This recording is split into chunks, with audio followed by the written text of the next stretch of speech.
So guys, for today's video, maglalabada kami ngayon. Wow, mapapasyos ka talaga sa amin. At para okay, magpicture-picture muna tayo. Wow. At dito nagalit yung kapatid ko kasi nagbibideo na ako sa kanya. Papunta na nga ako sa may wagang kusina namin. Wow. Guys, kagaya ng sinabi ko, wala akong trip at wala rin kaming pasok kahit naglabadami kami ngayon. Wow. Mapapasyos ka talaga sa amin. At nakuha nga ako ng upuan dyan para may maupo ako. At charot.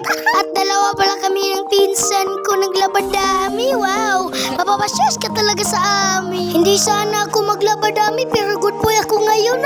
Charot. Kagaya ng sinabi ko, good boy ako kahit naglabadami na nga ako.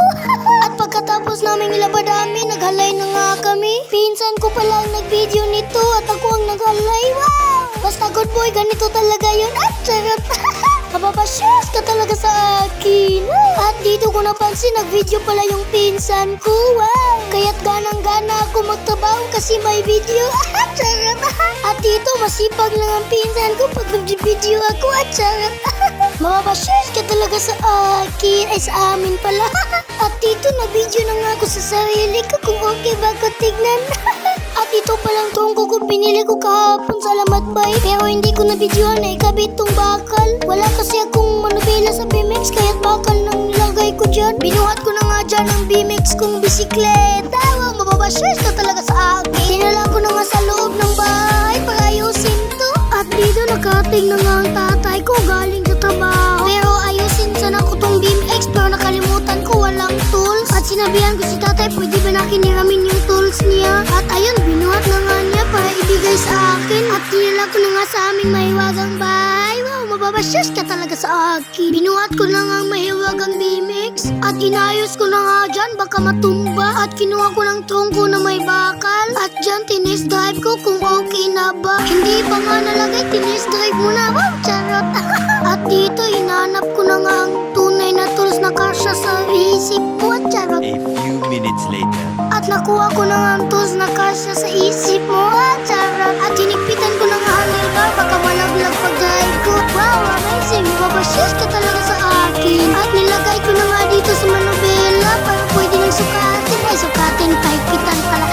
Charot. At nahirapan na naman ako dito kung anong kasya tools dito. At buti na lang, madali ko lang nahanap at hinigpitan ko na nga. Ay, hindi basta-basta maputol yung puso mo sa akin. Wow, charot. After 2 years, tinineng-tining. At dito sobrang sipag ng pinsan ko. Wow, mapapasyos ka talaga sa kanya. At dito papunta na sana ako ng vulcanizing shop. Munti ko pang nalimutan yung tools si tatay. Baka pagagalitan ako ni tatay kasi mayroong nawala yung tools niya. At pagkatapos nakilugpit ang mga tools ni tatay, pumunta na nga ako. At dinala ko na nga sa vulcanizing shop para ibulkit yung gulong nito. Siyempre, hindi talaga mawawala yung selfie-selfie. At nakating na nga ako sa vulcanizing shop, malapit lang sa amin. At nilapag ko na nga yung bisikleta ko. At nandito na nga si Bulkit Master. Wow, charot.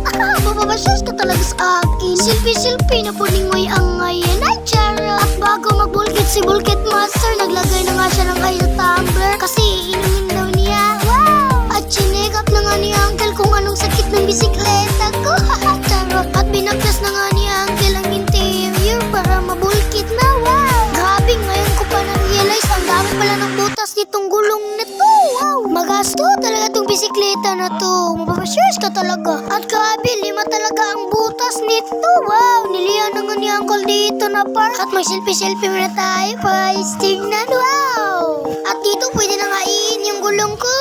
Charot! Hindi tayo nagluluto eh. Gulong ay niluluto natin. Wow! Amazing! Mapapasyos ka talaga sa akin. At habang tayo naghihintay, mag-relax muna tayo dito. Wow! Amazing! Chill-chill ang pilingon, no? Charot! At dito, chinek ni Uncle, baka may naiwan pang tusok dito sa gulong ko. At pauwi na nga ako sa aming munting bahay kasi kukunin ko yung pera bayad ng bulkit. Nakito na naman sila tatay. Nagchichismosa na naman. Wow! At pagpunta ko dito, hindi pa nga natapos yung pinsan ko yung assignment. At kinuha ko na nga ang pera. At para okay, titignan na picture-picture man na tayo. Wow! Kapit-bahay lang namin talaga itong vulcanizing shop dito. At nakating na nga ako. Wow! At pagkaating ko, natapos na nga ni Uncle. Hinangina na nga niya patapos na. Wow! At niloblab na nga ni Uncle, baka may butas pa. Wow! Mapapasyos ka talaga sa aking bisikleta. Sobrang dami ng akin. Wow! Pag makaipon ako, bibili ako ng manobela sa bisikleta ko. Nag-iipon kasi ako para matapos atong bisikleta ko. Sobrang pangit pa ng bisikleta, pero pag may sakto akong budget, pagagandahin ko to. Wala pa kasi akong budget ngayon. Ate Nes, drive ko na nga dito. Halos talaga ng sinasabi ko, dito, pabili ng loto. At mapashares ka talaga sa akin sa bisikleta ko. At nakating na nga ako sa aming munting bahay. Sinabi ko sa inyo, malapit lang vulcanizing shop sa aming bahay. At pinasok ko na nga ang bisikleta ko dito sa loob na aming bahay. At bumaba na nga ako at iparada tong bisikleta ko. Ito pala yung semi-mountain bike ko. Kaso hindi ko na nagugustuhan tong kulay nito. Kinulayan kasi ni tatay. Ang dating color pala nito ay blue, ngayon pula na. Ito yung litrato, yung dati pa. Ngayon ganito na ang kulay. Sa tingin niyo, anong pinakagandang kulay? Blue o pula?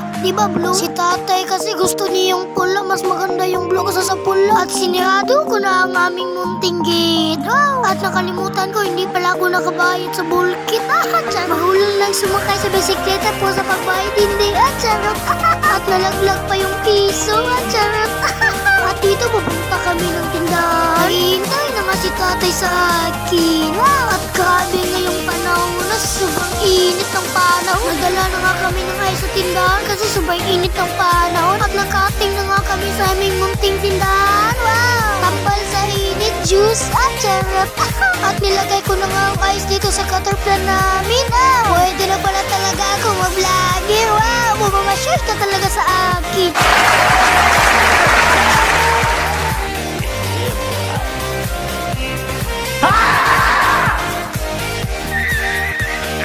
Pagkatapos nang nilagay ang ice sa cutter plan, may nagpa-shoutout sa akin. Ito pala si Mr. Guapa mo, charot. Guys, for today's video, salamat sa mga sumusuporta sa aking video. Dito muna tayo magtatapos. Paalam! Bago tayo magtatapos, i-subscribe mo na yung channel ko sa YouTube para updated ka sa mga videos ko. Paalam! Salamat sa mga sumasubscribe. Salamat talaga sa mga sumusuporta sa video ko. Paalam!